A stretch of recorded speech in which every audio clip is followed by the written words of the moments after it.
Hello friends, welcome to Madurai கலை சமையல். இன்னைக்கு வந்து ஒரு சின்ன கருத்து பார்த்துடலாம். அதாவது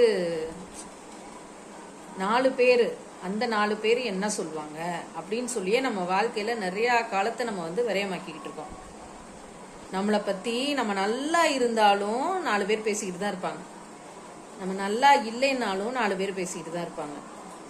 நம்ம அதனால யாராவது 4 பேர் நம்மளை பேசிடுவாங்க, நம்ம இப்படி பேசிடுவாங்க, அப்படி பேசிடுவாங்க, சில டைம் பேசியிருப்பாங்க, அதை நம்மளே கேட்டிருப்போம். அதை வந்து நம்ம கண்டுக்கவே கூடாது. நம்மளால் என்ன வாழ்க்கையில் முடியும், நம்மளால் என்ன செய்ய முடியும், அதை செஞ்சுட்டு நம்ம வாழ்க்கையில் மேம்படுறதுக்கு நம்ம என்னென்ன செய்யலாம் அதை செஞ்சு வாழ்க்கையில் உள்ள தோல்விகளெல்லாம் கீழே அமுக்கிட்டு ஏணிப்படி போட்டு நம்ம மேலே மேலே மேலே ஏறி போக பார்த்துட்டே இருக்கணும். நிறைய தியாகங்கள் பண்ணாதான் நம்ம வந்து ஒரு நல்ல ஸ்டேஜுக்கு நம்ம வர முடியும்.